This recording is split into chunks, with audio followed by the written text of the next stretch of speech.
Olá, sejam muito bem-vindos à nossa quinta aula a respeito da Bíblia. Nós já passamos pelo Pentateuco, passamos pelos livros históricos e agora a gente vai entrar nos livros poéticos e sapienciais. Sejam muito bem-vindos mais uma vez. Eu vou te pedir para clicar no sininho, ativar as notificações para você não perder as aulas, se inscrever no canal e compartilhar esses vídeos para que mais pessoas possam ter esse help, digamos assim, né? No início da sua caminhada, no início do seu aprendizado da Bíblia. Bora lá então. Vou compartilhar minha tela com vocês. Bom, hoje a gente vai entrar nos livros de Jó, Salmos, Provérbios, Eclesiastes e Cantares. Esses livros, eles falam da alma do povo de Deus, dos sentimentos do povo de Deus, das dores e das alegrias do povo de Deus, e também da sabedoria, do relacionamento de Deus com o seu povo. Hoje a gente não vai falar de guerras, a gente não vai falar de geopolítica, a gente não vai falar de reconstrução. Nós vamos falar daquilo que nós temos de mais humano, que são as nossas emoções. Esses livros, eles falam muito daquilo que está na alma do ser humano, né? É como se ele abrisse a janela da nossa alma para expor as nossas dores, para expor os medos, para ensinar que a gente pode ser e deve ser de verdade com Deus, expor todas as coisas para Deus. Quando a gente expõe todas as nossas mazelas, todos os nossos sonhos, todos os nossos medos, o próprio Deus entra com providência, entra com cura, entra com libertação, com tudo aquilo que a gente precisa. Bom, qual que é o contexto histórico, né? O contexto dos livros poéticos. Esses livros, eles foram escritos entre os séculos 10 e 5 antes de Cristo. O contexto da época era o seguinte: enquanto Salomão estava escrevendo Provérbios e Cantares de Salomão, o Egito estava em decadência e a Assíria continuava se fortalecendo. Na Índia foram escritos os Vedas. Na China surgiram os primeiros estudos de Confúcio. No Oriente, o pensamento grego ainda era um embrião, ainda estava, né, nascendo, crescendo, se desenvolvendo, mas a Grécia já era um império, né, uma potência, digamos assim. E em todas as culturas, em todas essas culturas, o que o homem procurava era sentido. Todos eles estavam procurando por um sentido nessa vida.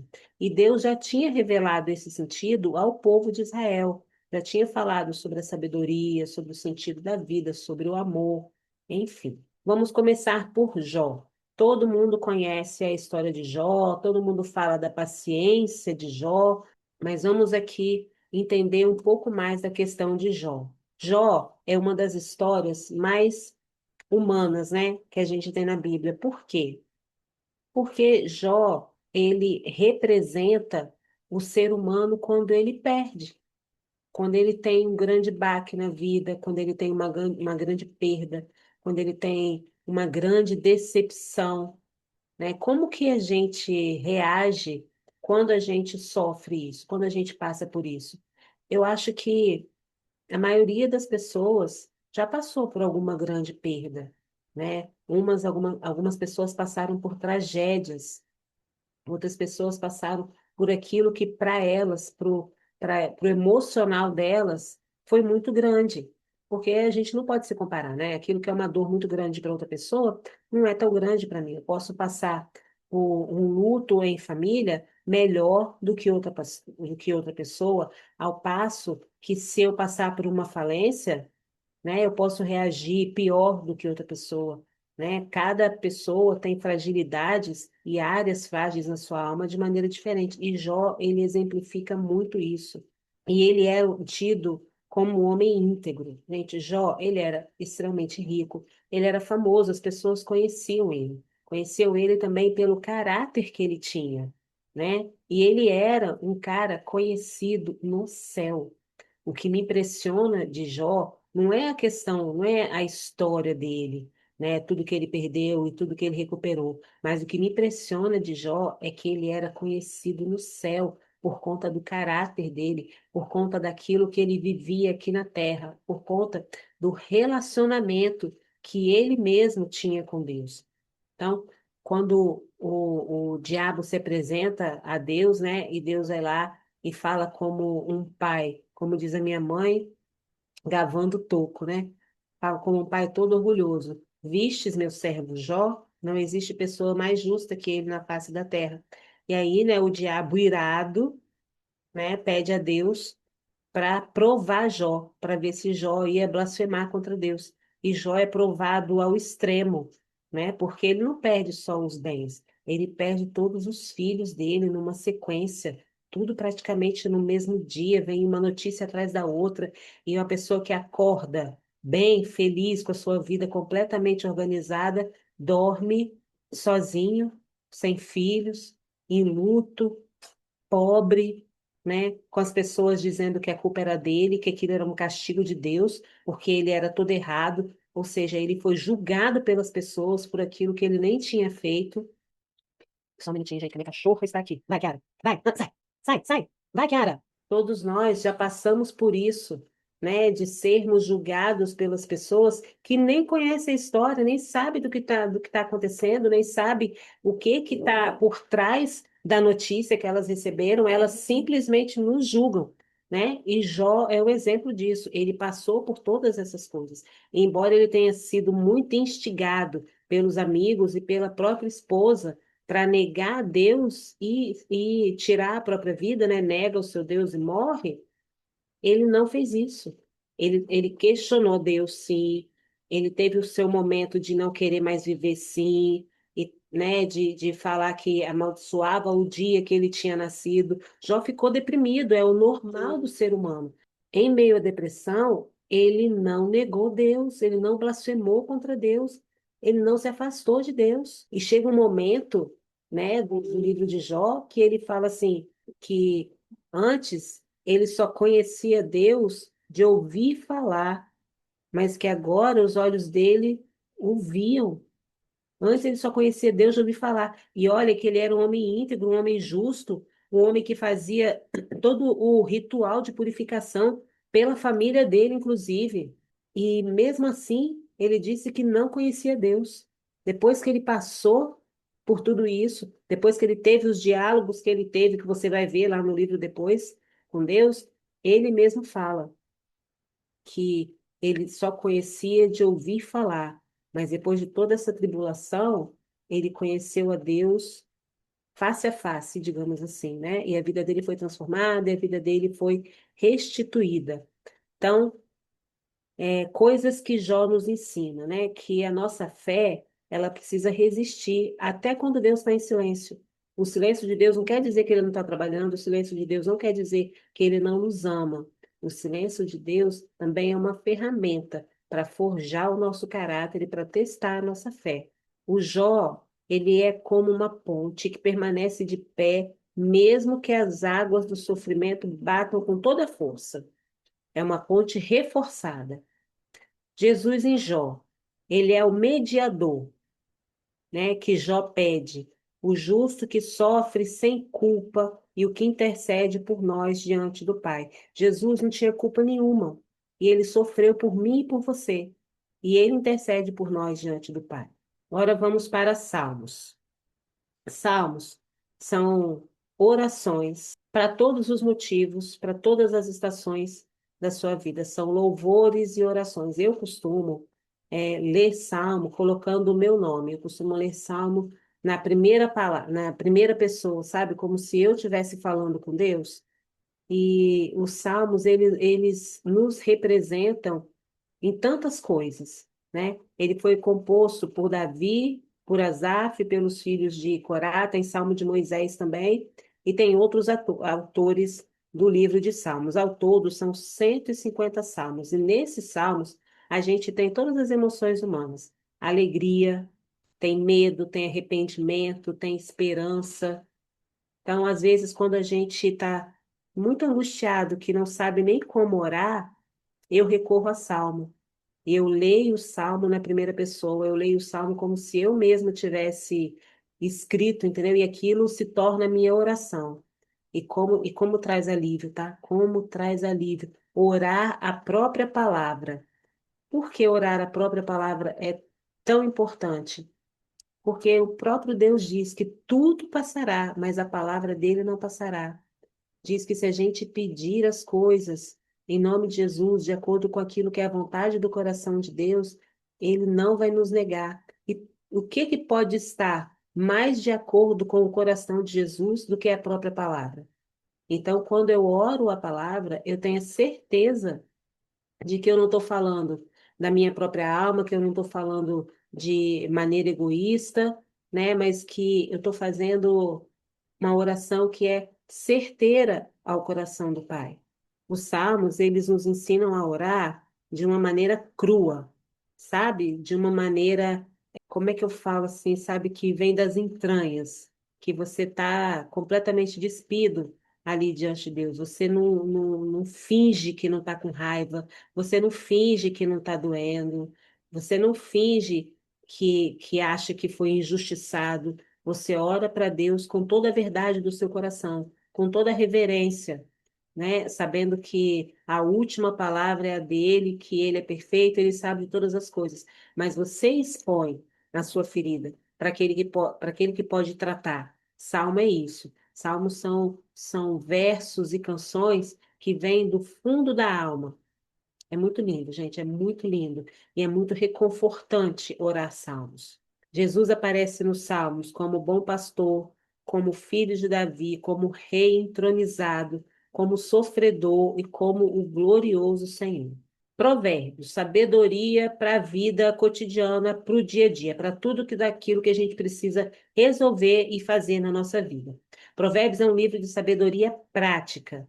Ele foi escrito, na sua maioria, por Salomão, e ele é um manual de vida mesmo, que conecta a nossa fé à nossa vida cotidiana, porque às vezes é como se a gente fosse, como se a gente vivesse numa bolha. Eu sou crente ali quando eu estou na igreja, eu sou crente quando eu estou num evento gospel, eu sou crente quando eu estou na minha célula, mas e quando eu estou no meu trabalho, quando eu estou na escola, quando eu estou num café com os amigos, quando eu estou na vida, quando eu estou vivendo, eu continuo sendo cristã, continuo sendo de Deus, continuo sendo ovelha. Então, na minha vida cotidiana, eu preciso levar a- essa sabedoria da palavra, essa sabedoria do dia a dia, né, do dia a dia de crente, digamos assim, para o dia a dia comum. Porque, na verdade, não existe essa diferença. Não tem diferença entre o que é santo e o que é secular, porque nós somos santos. A santidade está em nós. O Espírito Santo de Deus habita em nós. Então eu tenho que ser santa na igreja, eu tenho que ser santa no ônibus, eu tenho que ser santa no meu trabalho, na minha casa, na minha família, nos meus relacionamentos. Não tem separação. Eu sou reino de Deus em qualquer lugar que eu esteja. Ponto. E Provérbios, eles nos ajudam nisso, a tomar as melhores decisões, a ter os melhores pensamentos, a controlar nossa mente, né? Ele ensina sobre trabalho e preguiça, ensina sobre a língua, ensina sobre falar muito, sobre a hora do silêncio, ensina sobre as amizades, sobre as decisões que a gente precisa tomar, ensina sobre justiça, sobre corrupção, ensina sobre família, sobre dinheiro, sobre propósito, enfim.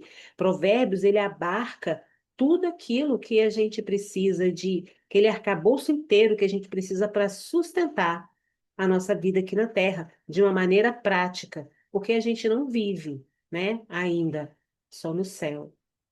Em nome de Jesus, daqui a pouco. No céu, a gente vai viver assim, né? Só em contemplação, em adoração, ali vivendo a santidade do Senhor, mas aqui na terra não. Aqui na terra a gente está na nossa vida cotidiana. E a gente precisa da sabedoria do alto para isso. E Provérbios vem para isso. A sabedoria de Provérbios não é ser inteligente. A sabedoria de Provérbios é saber viver de acordo com aquilo que Deus diz que é o bom viver, né? Não é o bom viver de que o mundo é dos espertos, é o bom viver de que o mundo é dos filhos de Deus, daqueles que reinam com Deus. Provérbios é como se ele fosse o Waze da nossa alma, onde ele aponta o caminho por onde a gente precisa seguir. E Jesus, em Provérbios, ele é a própria sabedoria. Sabe, a sabedoria que clama nas ruas, vocês vão ver lá o versículo de Provérbios 1. Ele é o filho obediente e justo, ele é a palavra encarnada, é ele que nos guia. Saindo de Provérbios, vamos para Eclesiastes. Eclesiastes é um livro de quem já tentou tudo na vida e se sente vazio. Foi um livro escrito por Salomão, né? Lembra que eu falei de Salomão? Que Salomão foi um rei mais rico e mais sábio. E aí, como ele podia todas as coisas, ele falou que ele ia dar tudo aquilo que o coração dele quisesse, já que ele podia, ele ia ter e ele ia experimentar. E aí, quando ele chega aqui em Eclesiastes, ele vê o seguinte, que ele buscou a vida inteira dele por trabalho, por prazer, por conhecimento, por riqueza, e nada disso o satisfez plenamente. Qual foi o problema? Ele chegou ao final e falou assim: olha, aqui debaixo do sol, debaixo dessa vida terrena, sabe, nada, tudo é vaidade, tudo é correr atrás do vento, nada disso importa. E qual foi a conclusão que ele chegou? Tema a Deus e guarde os seus mandamentos. Isso é o essencial para o homem. Aqui, nessa vida, a gente está de passagem. Então, todas as coisas, né? As pessoas costumam falar assim: ah, da vida nada se leva, né? Para que ficar, né, juntando coisa e tudo mais, por que ser avarento? E é verdade, entendeu? A gente não vai levar nada dessa vida. As coisas dessa vida aqui, elas são completamente passageiras e a gente precisa pensar numa perspectiva eterna. Então, o que eu estou fazendo hoje está interferindo em quê na minha eternidade? Está me aproximando de Deus? Está me afastando de Deus? É isso que tem que me importar. Não tem que me importar se está me aproximando da riqueza ou me afastando da riqueza. Tem que me preocupar se está me afastando de Deus ou me aproximando de Deus. Salomão, no final, ele chega à conclusão que sem Deus tudo é vazio. E com Deus tudo ganha sentido. As coisas mínimas. A menor casinha lá não sei aonde, ela vai ser muito mais aconchegante do que uma mega mansão se você não tiver Deus. Porque quem te dá a completude, quem te completa, quem te enche de prazer não são as coisas ou as pessoas, é o próprio Deus. Correr atrás do vento é como essa metáfora aqui, ó. É subir uma escada gigante para saber que está apoiado na parede errada. Jesus em Eclesiastes, ele é a resposta final para o vazio. Ele é o sentido da vida, ele é a própria vida, ele é a luz, ele é aquilo que está acima do sol, mais importante que todas as coisas. Cantares de Salomão. Esse livro ele é meio controverso, né? Muitas pessoas, inclusive, usam em casamento, os versos e tudo mais, né? Esse livro é um livro muito, muito poético. Ele foi escrito todo em prosa, em versos mesmo, né? Ele é uma poesia. Mas Cantares, ele é uma coleção de poemas de amor entre o noivo, que é Jesus, e a sua amada, que é a igreja. Então, é uma celebração do amor de Jesus para a sua igreja. Não é uma celebração de amor carnal entre homem e mulher. Embora a gente possa fazer essa analogia do amor entre homem e mulher, mas originalmente ele foi feito para expressar o amor do noivo pela sua noiva, o amor de Jesus pela sua igreja. É o desejo do Criador de estar perto da criação, é a intimidade espiritual de nós com o nosso Salvador. Cantares é como um diário de um noivo apaixonado, completamente comprometido e de um amor que é exclusivo, exclusivo. A Bíblia fala que a gente precisa amar a Deus de todo o nosso coração, todo o nosso entendimento, com toda a nossa força, e que Ele precisa ser o primeiro. Ninguém pode dividir o lugar de Deus, entendeu? É como se você fosse dividir o lugar do seu marido com outra pessoa. Não existe isso. O seu marido ocupa o lugar que uma outra pessoa não pode ocupar, só tem espaço para ele. Deus é a mesma coisa, ele precisa ocupar um lugar que é exclusivamente dele. Jesus aparece em Cantares como aquele que é o amado, que chama sua noiva, levanta-te, amada minha, e vem. Como esses livros apontam para Jesus? Em Jó, ele é o justo sofredor e intercessor. Jesus também sofreu por nós quando esteve aqui na terra e intercedeu por nós. Em Salmos, ele é o rei, ele é o pastor, ele é o sofredor, ele é o redentor. Em Provérbios, ele é a sabedoria, a palavra que guia. Em Eclesiastes, ele é o sentido da vida, ele é a verdade, ele é o preenchimento do vazio. Em Cantares, ele é o noivo apaixonado pela noiva que é a sua igreja. Que aplicações práticas a gente traz para o nosso dia, né? Deus, ele é o Senhor das nossas emoções. Gente, emoção não é pecado. Sentir raiva não é pecado, sentir medo não é pecado. As emoções, elas são um reflexo da nossa alma, do jeito que o próprio Deus nos fez. Deus também é emocional, ele sente ciúmes, ele sente ira. As emoções, elas não são um pecado em si. Como eu trato com elas, como eu lido com elas, é que pode gerar o pecado. Então, o que que eu faço com as minhas emoções? Eu tenho que redimir. Como é que eu vou redimir as minhas emoções? Apresentando cada uma delas a Jesus. Sabe, alguém pisou no teu calo? Não pisa no calo da pessoa, não esbraveja, não briga com ela. Mas se pisou no teu calo e você não conseguiu resolver aquilo, sabe? Vai para Deus. Fala, igual quando a gente era criança, que a gente chegava em casa da escola, ou então quando o irmão estava implicando com a gente falava, o pai, olha só o que que fulano está fazendo. É a mesma coisa, sabe? Vai para Deus e fala, olha, Senhor. Fulano fez isso comigo, ó, e tá entalado aqui. Doeu muito, tá doendo. Eu acho que essa pessoa foi injusta, eu acho que isso, que aquilo. E fala com Deus. Fala com Deus. Você vai ter que passar por uma situação, sei lá, uma entrevista, uma prova. Aí você fala, Deus, eu tô com muito medo. Eu tô com medo de não ser aprovada, eu tô com medo de ser rejeitada, eu tô com medo de esquecer. Fala com Deus que você tá com medo. Sabe, da mesma maneira, quando acontecer uma coisa boa, quando você divide com seu pai, fala com ele, ai Senhor, muito obrigada, olha que legal que aconteceu, eu sei que é a mão do Senhor. Divide as suas emoções com Deus. Divide. Ele dá conta. A gente não dá conta das nossas emoções. E a gente pode adoecer por causa das nossas emoções. Inclusive, estamos, né, numa geração emocionalmente muito doente. A gente não dá conta, mas Deus dá. Divide as suas emoções com Ele. Isso nos leva para o próximo ponto, que é orar com sinceridade. Deus sabe de todas as coisas, mas quando a gente fala, a gente já vai gerando cura. Quando a gente expressa, a gente está dizendo: olha, Deus, eu confio no Senhor o bastante para te contar isso, para te expressar isso. Sabe, ora a Deus com sinceridade, fala o que está doendo. Se você tiver com raiva de uma situação, fala: olha, Senhor, aconteceu isso e isso, eu não gostei. Por que que o Senhor deixou que isso acontecesse? Conversa com Deus, faz como Jó, seja sincero, conversa com Deus. Não desrespeitoso, sincero. A sabedoria de Deus é prática e ela deve ser aplicada no dia a dia. Não adianta nada você ler a Bíblia, ler a palavra, falar com Deus, etc., e não botar em prática.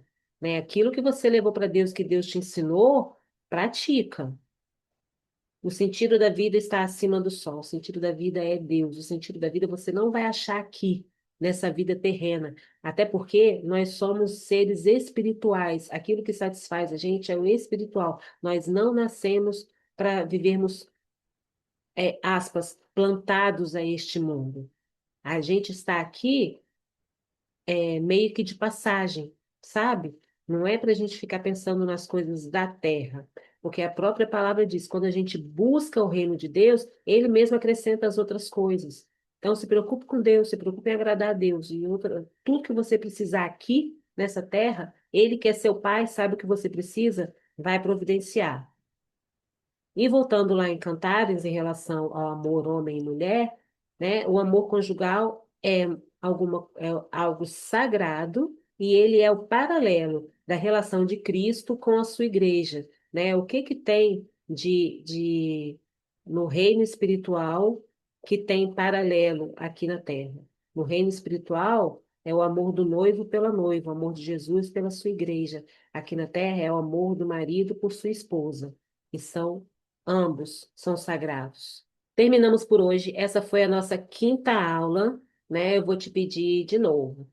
Aperte, dê o seu joinha, se inscreva no canal, compartilhe, deixe as suas dúvidas aqui embaixo, as suas perguntas que a gente vai respondendo nos outros vídeos. Eu espero que você se aproprie de todas essas informações, que você mergulhe na palavra de Deus, ore ao Espírito Santo, que ele vai trazer tudo que você precisa saber para este momento da sua vida, para isso que você está vivendo especificamente, tá bom? Um beijo e a gente se vê na próxima aula.